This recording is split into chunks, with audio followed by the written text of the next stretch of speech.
All right, guys, so I have some exciting news for you. We don't have to travel this weekend. The competition called me and they let me know that they have enough equipment to send to us so that we can run the competition from our studio. So I said, go ahead and do that. It'll make life easier for us. We don't have to, our first performance isn't until 4 p.m. and our last performance is about 4:30. So all of our teams kind of go back to back to back. This is going to be something new for me. I've never done virtual competition, so it will be all of our first virtual competition. But the other good thing is that it'll be our only virtual competition because the rest will be held live.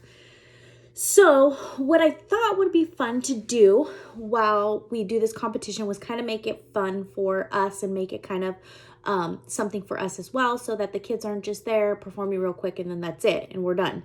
I know none of the parents have seen these dances yet. So what I was thinking was we could kind of have like a tailgate party in the parking lot. If you guys wanted to put up little canopies, just like a tailgate would, with your own little table and some food and hang out and socialize. I don't know if the city will say anything, to be honest, but we're only going to be there for a couple hours, so I doubt they're going to say anything. And down the street, there's going to be a farmer's market going on, so hopefully they'll just cooperate with us and let us be for the 2 hours. But it'll be a fun time for parents to get together as well and hang out. We will put on a show for for parents. So we'll do that. Then we usually do a Biggie Smalls activity, which is usually when the older dancers are teamed up with a younger dancer and we pass out a little gift for them. And the gift is usually just a bag of goodies so that the kids can snack on, usually when we're at competition, but they'll still be there for a couple hours. So it's munchies for them to eat while they're there. Candy, drinks, chips, just random stuff you put in a little bag and you make it a little cute and you put a little note like good luck today, your first competition. Then it gets the other kids to know one another too, since with all this COVID stuff we haven't really been able to all be together. So I thought that would be our plan. Then the kids obviously will compete inside the studio. When it's their time, they'll perform. I was thinking it would be nice to have a parent watch, but I think the bad part about that, since it's live and it's a competition, the sound of the music will probably get filtered out by our crowd. So therefore, when they actually compete, I think I'm just going to have them go into the studio by themselves to compete and perform and record it, and then that's it.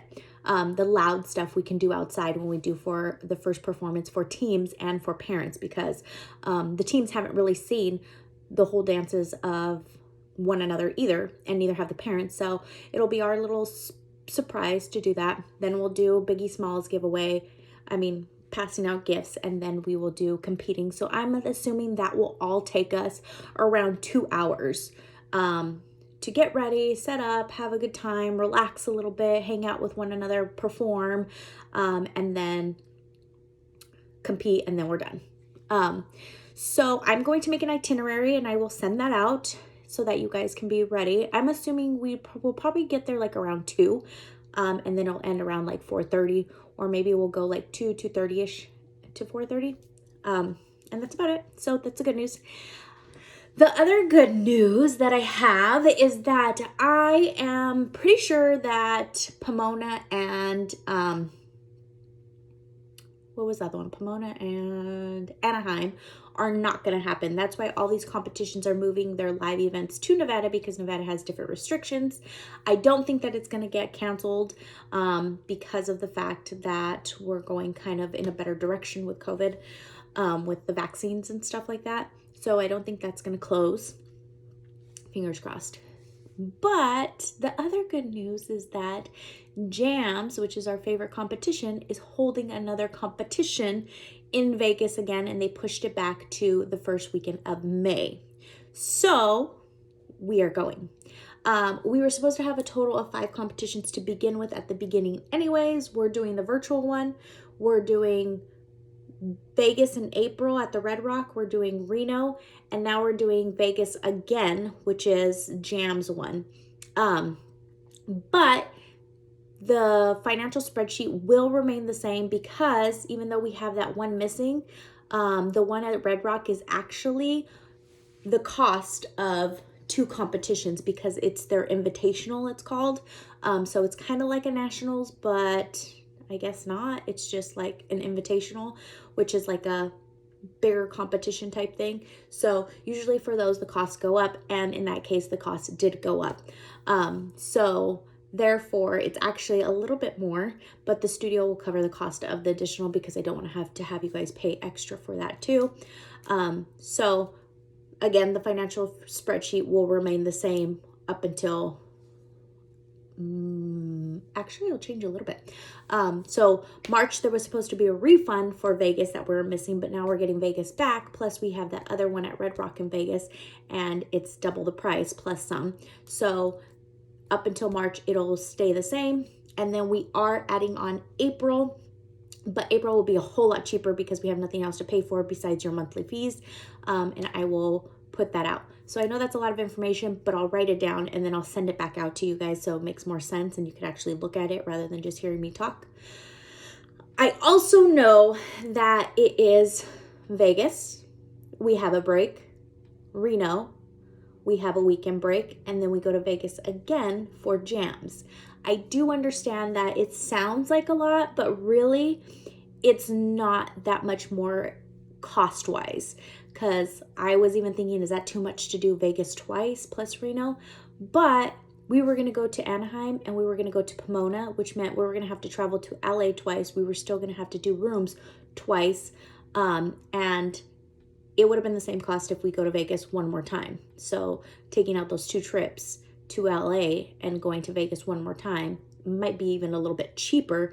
I looked at some of the rooms and you could get good deals on rooms. If you look at the Excalibur, I saw the Excalibur for $270 for the whole weekend, which was from Friday to Monday, and that was with taxes and resort fees and everything like that. So if you just shop around and find a good deal, it's not that expensive price-wise. We would still be paying for gas to go to LA twice and come back. So we would still be paying for gas to go to Vegas if that were if you're driving. So again, even though I know it sounds like a lot, it's really not that much cost difference for the traveling.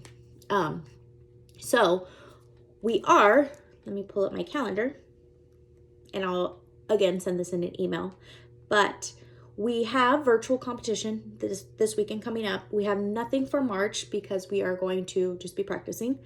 And then April becomes our busy month, which would be like our January, because if you've done competition before, January, we literally go to competition every single weekend and it's jam-packed.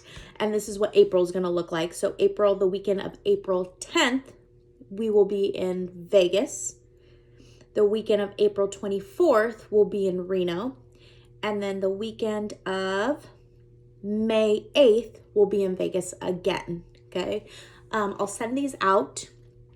What else? The Reno one, we have that we will be competing on a Sunday. So for me, I'm going to leave Saturday and come back on a Monday, rather than leaving on a Friday and coming back Sunday, because we do perform on a Sunday. So just to keep that in mind, again, I will send all this information written out, but I just wanted to push this out to you, so you guys got a better idea and you guys could start planning and looking at things. I suggest, I know there's some people that are skeptical about whether it will get canceled. I suggest, just to be on the safe side, book a room where you get free cancellation. If you booked through the websites that I gave you, for the Spirit ones, they do have cancellation options. I do a lot from booking.com because we have until like 2 days before to cancel for a full refund. So just do something that gives you a refund and cancellation, so that just in case, I'm hoping that nothing happens, but to be on the safe side, we have that little cushion to work with. So with that being said, I think that's it. Do plan on buying a little gift. And when I say gift, it just has to be a goodie bag with snacks, nothing expensive, to give to the kids. But the thing that we like to do is we like to decorate whatever the bag is. So instead of just throwing some snacks in a bag and here you go, we try to make it look like a gift and make it look pretty, decorate it, be creative. Some people go all the way out and they give baskets and they put them all together like an Easter basket type thing. They do boxes, and they make something look cool. So just know that it's a gift, even though it's snacks, and you want that gift to look cute for them. Some people get spirited and put some NCA stuff on it or their names on it or something like that, just to make it more personal for them while they're opening it, because the kids love this part of it. And then I will see you guys this weekend on Saturday, and be prepared to do a little tailgate party. Okay? All right. Thanks, guys. Bye.